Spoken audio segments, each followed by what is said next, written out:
final week of the regular season. Steelers on the outside looking in, but the playoff hopes are alive and well in the 4-1-2, the city of Pittsburgh. Finale against the Cleveland Browns this weekend. How you doing this morning, my man? Yeah, they're on the outside looking in, but they're definitely knocking on the door if they get this win. So, and to answer your question, Mark, I'm doing fine. How you doing? Fantastic. Recording this on Friday Eve, what I like to call Thursday. And Ike, a lot to discuss on today's show.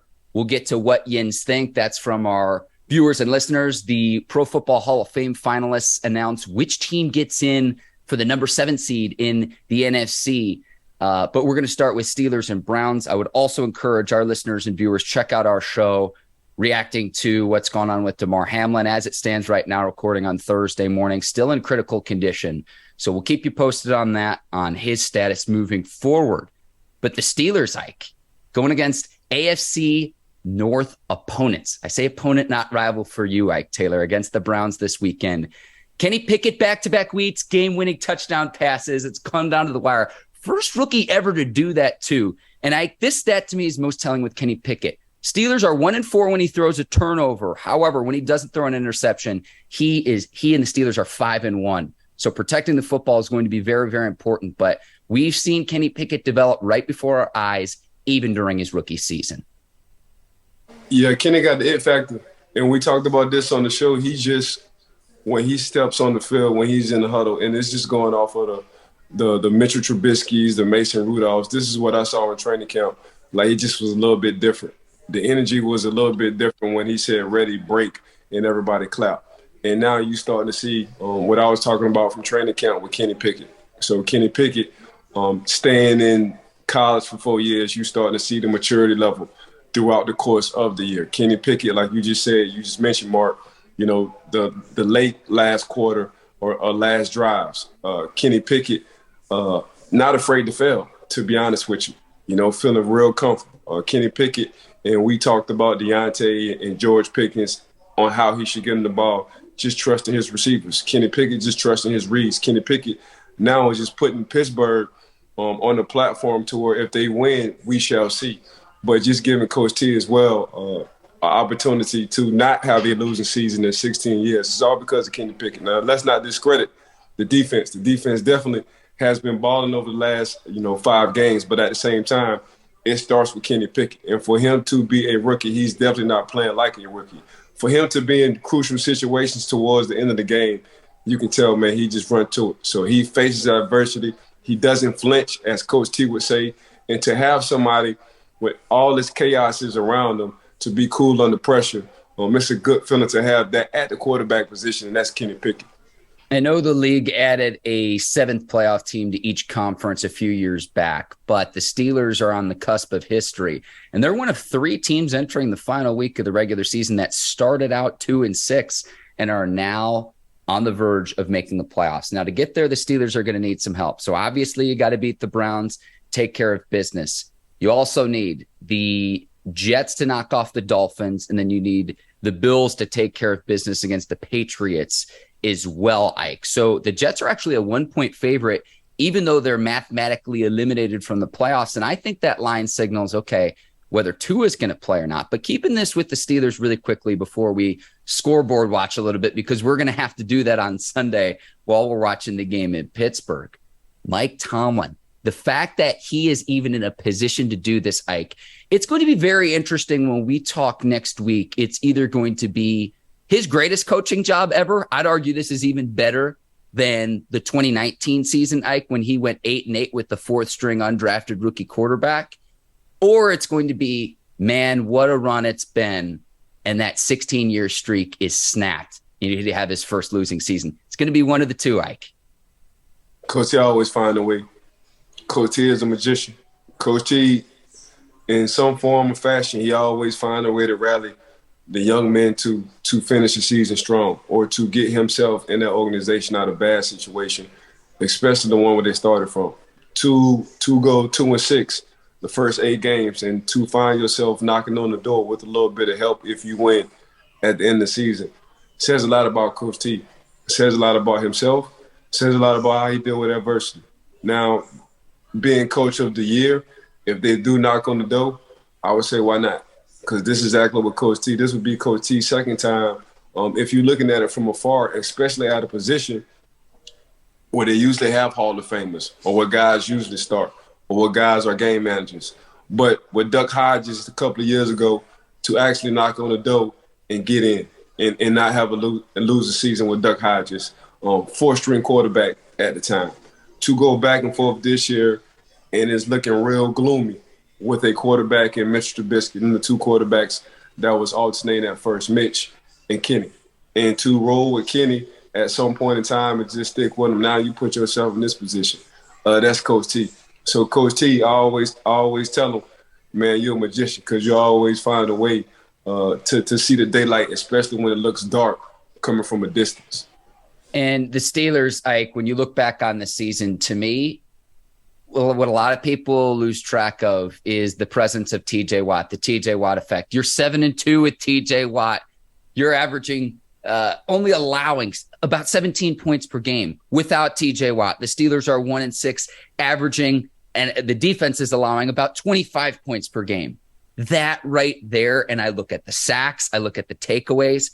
I don't want to bog down our listeners and viewers with too many stats, but TJ Watt's presence or lack thereof when the Steelers were losing this season, that to me is one of the biggest differences, and it might not show up on paper, but take away the best player on any team in the league. Take away an Aaron Donald. Take away a Patrick Mahomes. I could go through each player's best team. That team would struggle, and it's not a next man up when you've got the reigning defensive player of the year who missed significant time this season. When he's on the field, even though I don't even think he's 100% healthy, I know no one is this time of year, but his presence alone has been it's been a night and day difference, Ike. You can't put a price on energy. You can't put a price on being a mutant. You can't put a price on different. I was good in the NFL. Other people might tell you a little bit different. Some say I shortcut myself on how I speak, but Troy was different. Minka is different. TJ Watt is different. So, and the difference is off of what you just mentioned. You know, for you to have a winning record when one person comes back on the field from injury or just on the field and not be a quarterback, that's saying a lot. So to be an outside linebacker / DN for the Pittsburgh Steelers and to give that much impact to a team, you got to be different. To be a reigning former defensive league MVP, other than Aaron Donald at the time, TJ Watt, you got to be different. To have an organization, whether it's on the offensive side or defensive side, to be like, man, we got our captain back. We have a chance to win this game. You're different. And that's TJ Watt. All TJ Watt do is make plays. And after the game, when you and I are coming on the show, we're like, only TJ Watt can do that. Only TJ Watt, from a linebacker perspective, with the offensive lineman on a play in Cincinnati, can get an interception from Joe Burrow and the ball is thrown, 5 yards. Only TJ Watt can beat a double or triple team consistently. Only TJ Watt can give enough energy to an organization or to other men to let them know they have a chance. Only TJ Watt right now for the Pittsburgh Steelers. And we got a lot of good people on the Pittsburgh Steelers roster. You got Minka, all pro. You got Cam, all pro. But to have a young man in TJ Watt on that field, you feel like you always got hope. And he's doing that at a non-quarterback position. So he's the Patrick Mahomes for the Pittsburgh Steelers. He's the Joe Burrow for the Pittsburgh Steelers. He's the Tom Brady for the Pittsburgh Steelers. So he's everything you looking at as a quarterback for his morale, but he just so happened to play on the defensive side. Yes, sir, Ike. Yes, sir. So before this season, there's 186 teams that started out 2-6. Only 2 have gone on to make the postseason. 1970 Cincinnati Bengals, 2020 Washington football team. That's what's at stake this weekend. To get there, again, the Steelers do need help. The Jets, maybe they play loose and say, hey, we've got nothing to lose this weekend. I don't know who's going to sit out in that game because the Jets are mathematically eliminated from the playoffs. Dolphins need to win to try to make the playoffs. They need some help as well. The Bills-Patriots line was at 8, Ike. They've since taken that down since what's gone on with DeMar Hamlin. So clearly they don't know how to set that line, and understandably so. Understandably so. But I will say this, Ike.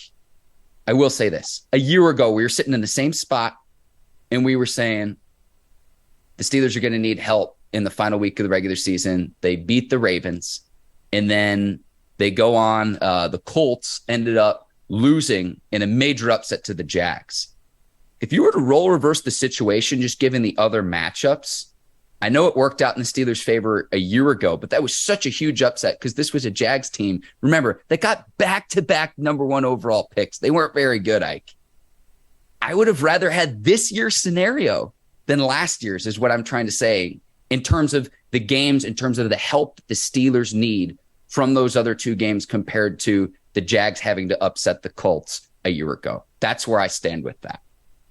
Well, the Bills are going to come out inspired, especially what's going on in the organization and with Darnold.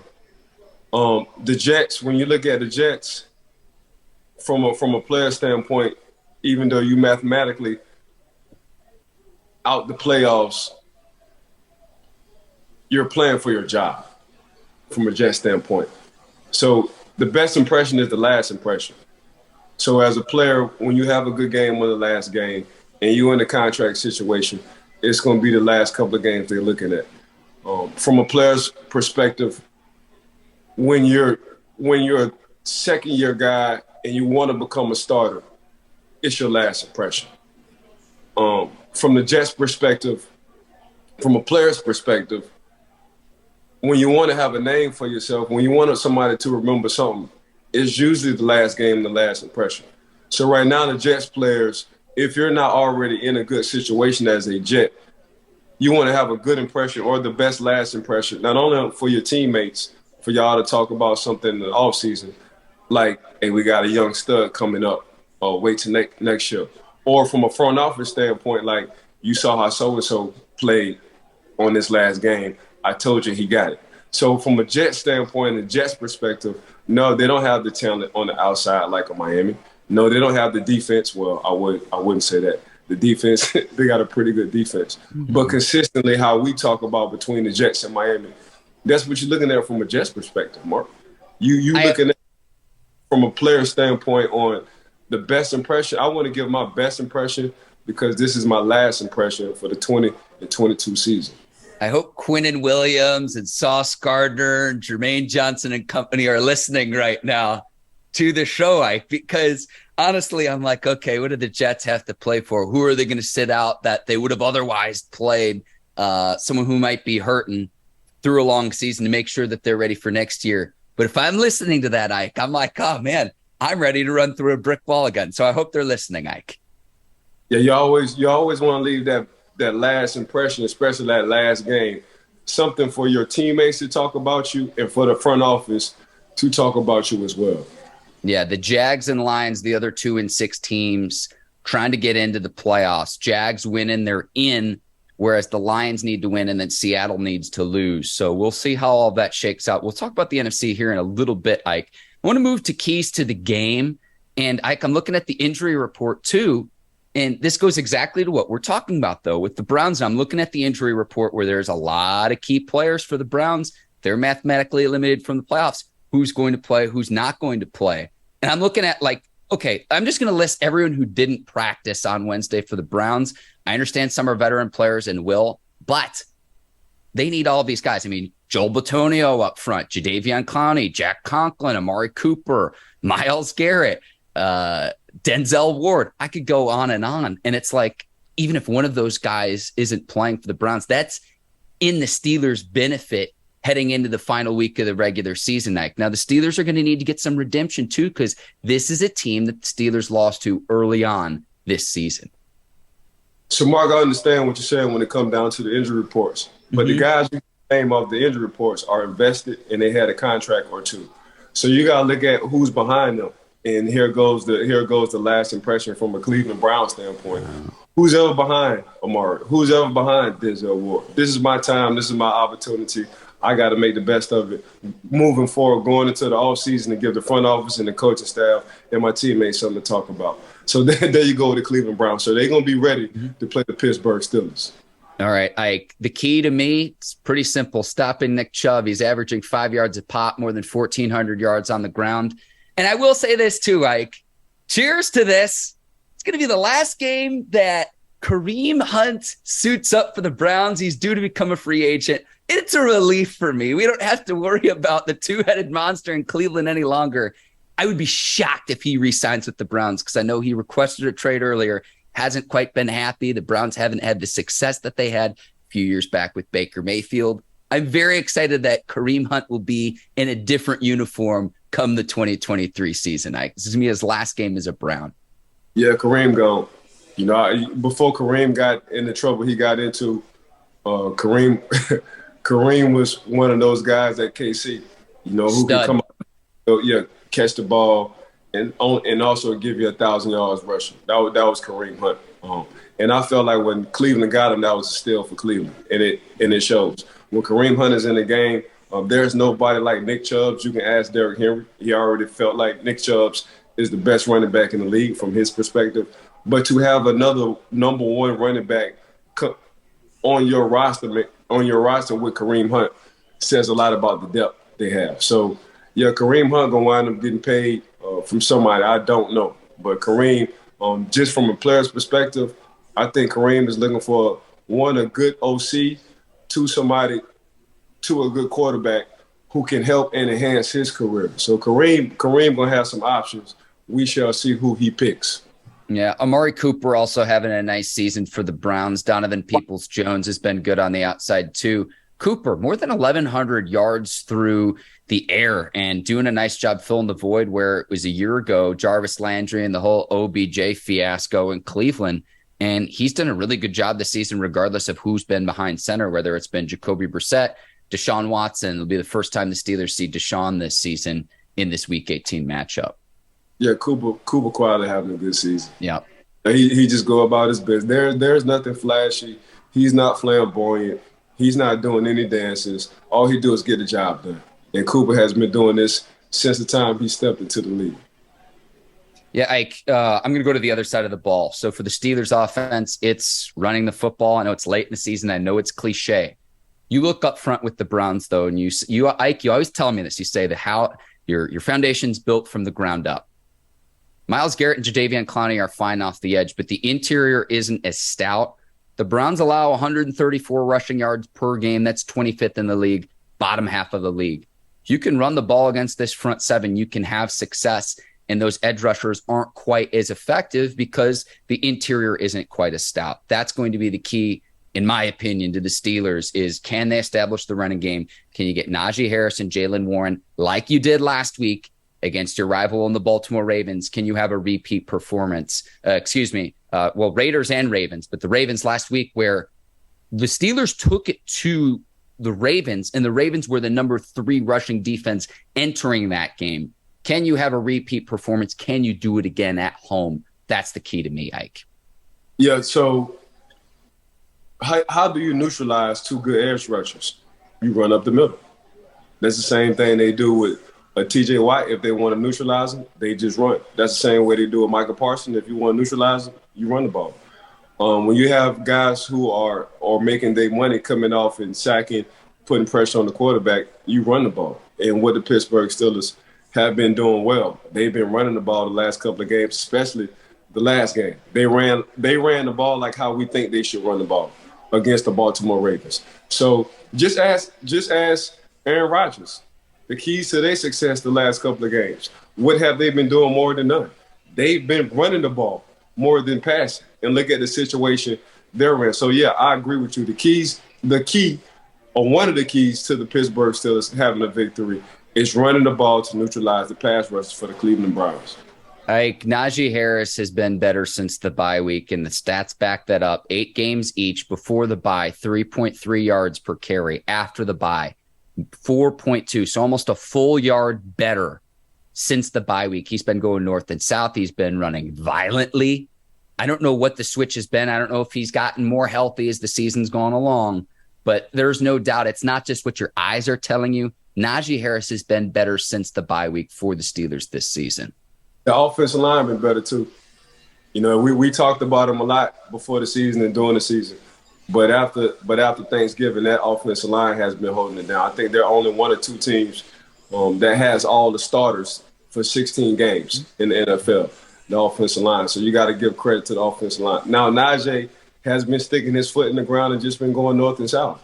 So that extra yard we've been looking for, he's been falling forward instead of going east and west. But you gotta tip your hat off to Jaylen Warren.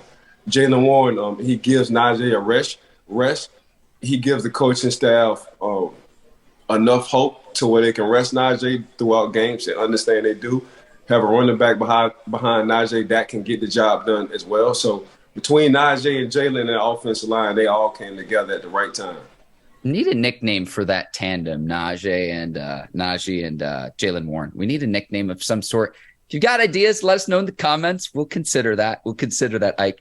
And I'm going to go to my score prediction. I've got the Steelers winning 23-20. Chris Boswell redemption game. He's not had a good season. He's dealt with injury.